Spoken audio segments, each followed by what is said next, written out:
The TLDR of the conversation in the chat that I wanted to go through today was really thinking about how we build for the people that are most active and believe in this space the most.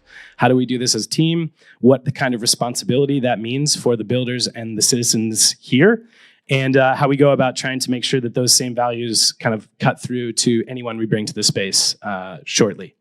So I guess, given the crowd, do you guys remember Mist? Mist? Yeah? Anybody?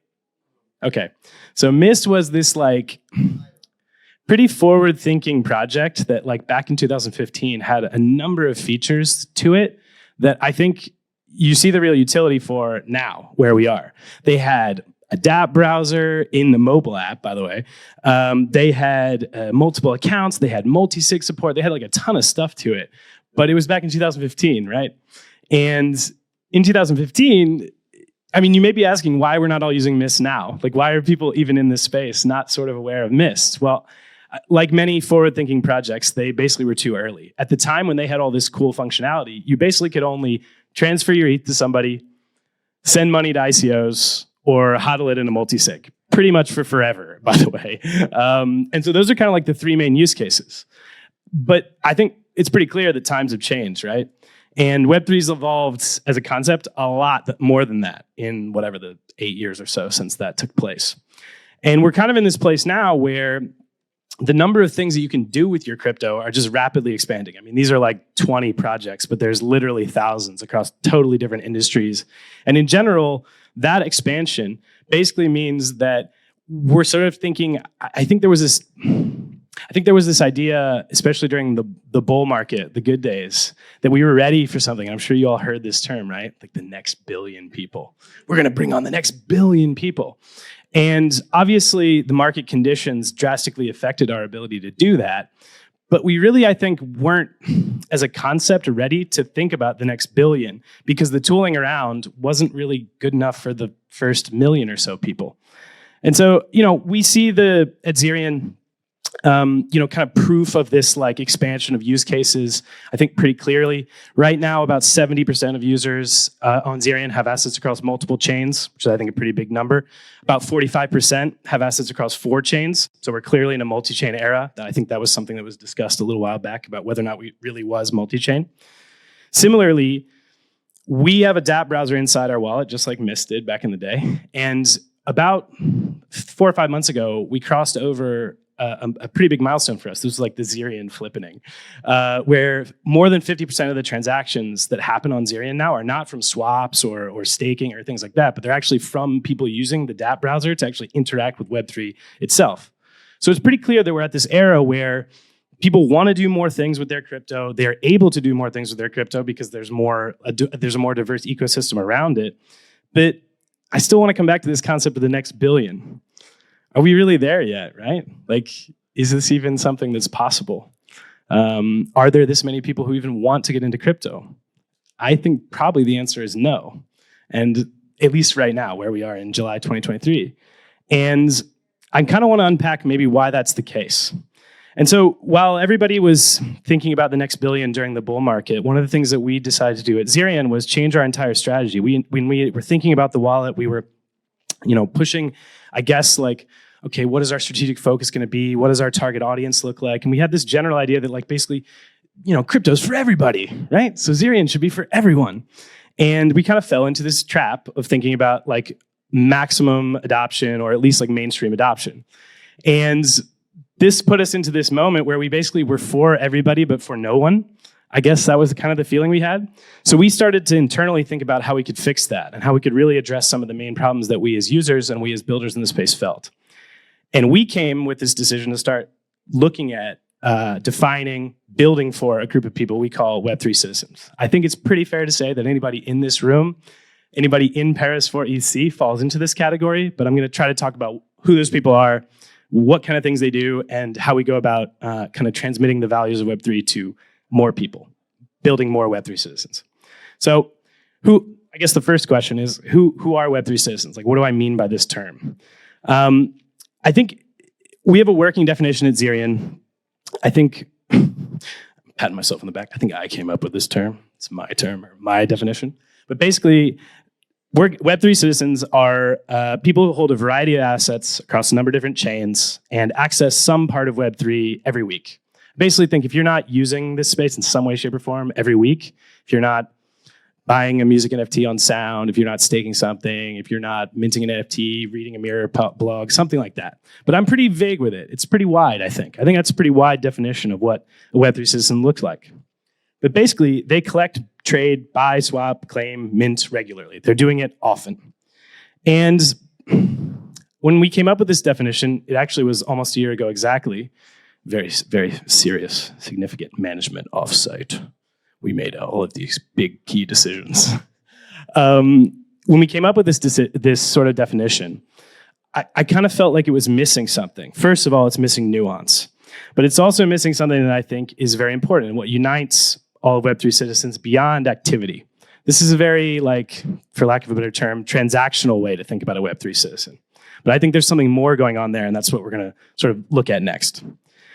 First of all, I mentioned that we need a little bit more nuance because I think that even that broad definition that I described, there's kind of three main tracks that we try to talk about and think about at Zerion.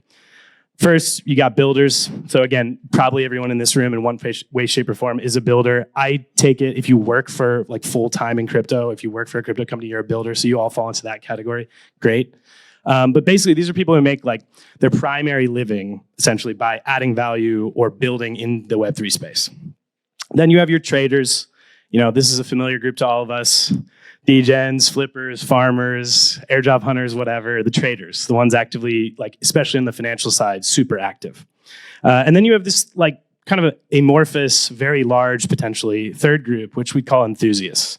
So this would be your collectors. In fact, I think this is a very important category, the collector group, gamers, DAO contributors, et cetera. So these are people who are just really into this space, but they're not working in it full time. So we started to think about these groups of people and how we build for the individual ones. And this has basically informed our strategy for the last year or so. But I still, when I go back to that original definition, I still feel like I lack the glue that holds it all together. What's there beyond this sort of transactional definition? And so we started to unpack that a bit. And hint, it's not TVL, right? I don't know if everybody knows Cooper. I guess everybody knows him. He's throwing a really good music NFT party during ECC. You should try to go to it. It'll be fun. But Cooper tweeted this literally yesterday when I was working on this. And basically it made me think, yes, okay, Cooper definitely is a Web3 citizen. What he's showing off here is, I think, part of the glue or part of the recipe that defines what actually makes a Web3 citizen a Web3 citizen. So, in this case, Cooper was having a hard time because basically he thought people would stick around, but it turned out they were only in it for the money. So maybe that starts to give you a clue about what I think a Web3 citizen looks like and sounds like. But I think that there's three core tenets, three core principles, I guess, to being a Web3 citizen. First, and I kind of outline it above all things because being a Web3 citizen, especially now, is an active choice. Nobody's here by mistake. You don't find this space and go, wow, I guess I'll just stay. You don't casually walk into being a Web3 citizen. You don't casually enter this space, especially right now, because there's too much FUD, there's too much negativity, and there's too much reason to not be here. And so I think that probably three main choices define what makes a Web3 citizen. First, I mentioned earlier, it's active and present, purposeful participation. So whether that's a builder creating something, whether that's an artist designing something, whether that's a musician figuring out how to make an actual living being a musician, whatever it is, you're making an active and a purposeful decision to enter here and to be active and present. Second, being here in some way, shape, or form makes up a lot of the identity or how people in the space think about themselves. Being in Web3 is part of our identity. You see people with Aave tattoos and rocking gear, recognizing people. I have a great hat. I should have worn it from disco.xyz, the decentralized identity protocol. And I was wearing my hat the other day and some guy in the train station walked up to me and was like, "Disco?" And I was like, "Disco?" And we had this whole moment. It was we, kind of just vibed off of the fact that we had a similar, interest level. And so I think that to be a Web3 citizen, you have to kind of treat your participation here, not just as something that you're financially motivated by for, or thinking about clout, but it's like a part of who you are and who you think about, how you think about yourself. And I also think that the third bit, this is a really important one specifically for the collector mindset and the collector kind of persona that I mentioned earlier, is like, when you're here, you can own something. Very similar to like a citizen in real life, quote unquote. You own something. You get something by being a citizen. You can be, like, I'm a citizen of Paris, and part of the thing that makes me a citizen of Paris is that I own an apartment here. Ownership and true ownership goes into how people really think about the fact that they entered this space and became a real part of it, because you own something. So when you're an NFT collector, you own that. It's clear, it's visible on chain. The ownership is very important. And so this goes into the psychology, I think, of why people want to be Web3 citizens, how they want to behave in this space, and how they get, maximum value out of it. So I guess what I want to say here is, if we're all Web3 citizens, and I think everybody nodded their head when I say, look at you guys, you're all Web3 citizens. I really believe that with great power comes great responsibility. And in order to be a Web3 citizen, truly, you have to be an evangelist for the space, whether you like it or not. You have to be able to create a narrative or communicate a narrative that makes other people realize, why you would want to be a Web3 citizen as well, why they would want to be a Web3 citizen as well. And so I think that part of what I want to finish the talk on today is going into some of the things that I think we as builders, so the products we create, but also how we communicate in terms of a narrative, how we go about evangelizing becoming a Web3 citizen overall, and why that's an important concept for us to consider. So first of all, I really believe this. We believe this at Zerion, and I think that it's an important step for us to take as a space. Finance is a use case. It is not the use case for this technology, for this space, for all the things that we're doing. And so I really think that we as builders should think about this in terms of exploring first. We talk about it at Zerion because we're a wallet, browsing first. So getting around, trying new things, testing stuff. That first, finance second. And so, we want to basically create people, another sort of subcategory of maybe a Web3 citizen is a self-custodial human. So we really want to figure out how we can create that. And so, for example, at Zerion, when we're building our wallet, we want every token, NFT, every chain, or every asset, every chain. So there should be no kind of blockers to how people experience Web3 with Zerion. Our mindset is people should be able to go wherever the hell they want to go. And we shouldn't create any kind of blockers there. So that approach is how we onboard different chains. So it influences how we think about designing our product. But the idea is that you should be able to track, manage, look at, buy, whatever, any asset, any chain. And that's a really important concept for us. Similarly, it's actually still surprisingly hard to know what the hell if you're very active in this space, if you have a lot of wallets, still very hard to know what the hell you're actually doing, when, where, how, what wallet, did you do a thing, what protocol, etc. And so we really think that investing in transaction history, an extremely boring feature to sell if you're a marketer like me, is extremely important, because if people don't know what they've done, then they can't figure out what they should do next. So again, it's about figuring out how to make people more invested in this space by giving them information. Similarly, spam filtering, I think this is a huge problem for basically everyone. You get dropped a random NFT, you have no idea where it came from, who it is, what it is, et cetera, et cetera. How do you filter out spam assets? Instant push notifications, things like that, to try to make people informed when something actually is happening. I still feel a lot of anxiety, or used to feel a lot of anxiety. How could you? I can't believe it. Damn, at least there's 7 people. I'm just giving you a hard time. Don't worry, I'm not offended. Hey, that's the real boss. But basically, in general, thinking about how we inform people with real-time information, as well as safety checks. These are the things that we're building in. I think that is us putting all of those kind of features, or us thinking about this idea of exploration before financial side of things. I haven't talked about staking. I haven't talked about, P&L. I haven't talked about some of these other features that I think you see a lot from other types of wallets. And so this is a little bit of a peek under the hood in terms of how we're thinking about doing this too with Zerion.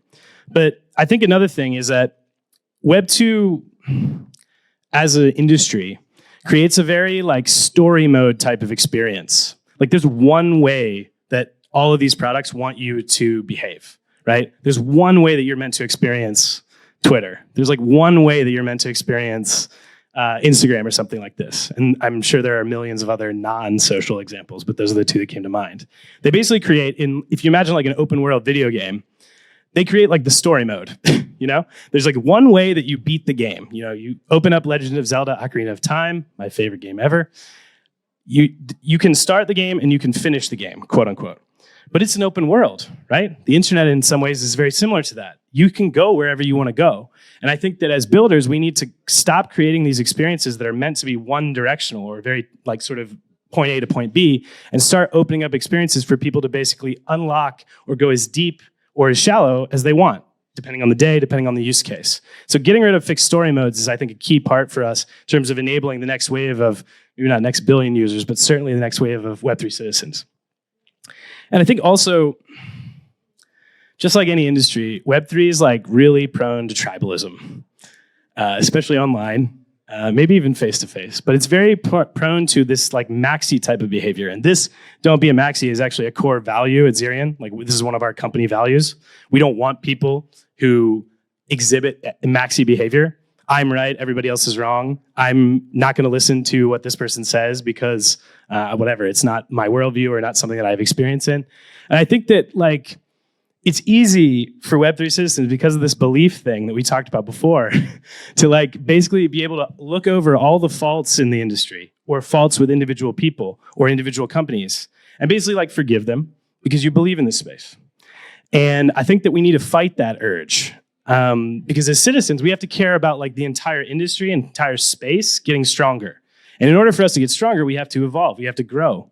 And so when you're a maxi, when you exhibit that type of behavior, you can't see like all the problems at fault here. There's plenty of problems at fault. I gave a talk at ETH Barcelona last year about language and how language is blocking adoption overall in this space.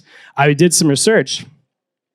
I looked on 10 major project websites, and I found 7 different versions of how they described the seed phrase. 7. So we had secret passphrase, secret recovery phrase, passphrase, passcode, seed phrase 1 word, seed phrase 2 words. And so you can imagine if you're new to this space and you're trying to understand what the hell this seed phrase even is, a pretty core concept to getting into crypto, you'd be totally lost. If you read Ledger's documentation and they're like, oh, it's a secret recovery phrase, but MetaMask says passphrase, you're thinking, wait, I had the seed phrase or I had the passphrase. You get confused very easily. And so this, I think, is a byproduct of maxi type of behavior, even if it's a relatively trivial example. We oftentimes ignore the fact that it's hard for people to get into this space. How often do you hear about somebody getting hacked and the response of the community is, sucks to be you. You were dumb, wasn't it? And like that can't be our response. We have to be better than this.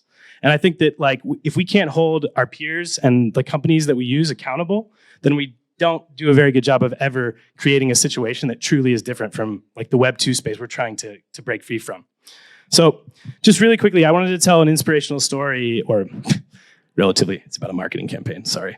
But I thought it was one of the best examples of something that I don't think could happen in Web 2 or in a place without Web 3 citizens. So in February last year, I was approached by a woman who actually I hired, but at the time she was working for Element Finance. And she basically said, hey, things are going bad. There's a lot of negativity out there. I think that we should, as an industry, come together and try to like basically reinforce the principles behind DeFi and decentralization that are all very important to us. So I'm going to try to get a bunch of projects together, and we're just going to basically share this these fists on our Twitter account, and it's going to be basically us reinforcing and believing and expressing our sort of reaffirmation of all these principles. And so it started out as like basically us, Zerion, Element Finance, Gearbox, Degen Score, some like pretty OG kind of communities, but ultimately we ended up attracting like 150 teams. And we like basically all shared at coordinated moment, shared this thing, and then like a whole like sort of manifesto attached to it. Actually, Zora has done something quite similar recently with this like new internet concept, which Zerion is also a part of. And I think that like what made me so excited about this and why I think it's something that exemplifies like the Web3 citizen behavior is all of these projects are potentially competitors. Coinbase Wallet was part of it, but they're technically a competitor of ours. basically we all got together and said, it doesn't really matter. None of this matters, this competition piece, if we don't do a good enough job of articulating the values about why we're here in the first place. And so that to me is, I guess, the best way I can show off what it means to be a Web3 citizen, how we should go about applying it to a larger concept. So that's it. If you have any more questions, we can talk about them. If you want to, ask me some technical questions, I'm probably not the best person, but I can fake it maybe. But if you want to talk about Web3 citizens, why we believe so much in it, and how you can sort of maybe get more involved, you can ask me. Otherwise, peace. I'll see you all around this week. Thank you.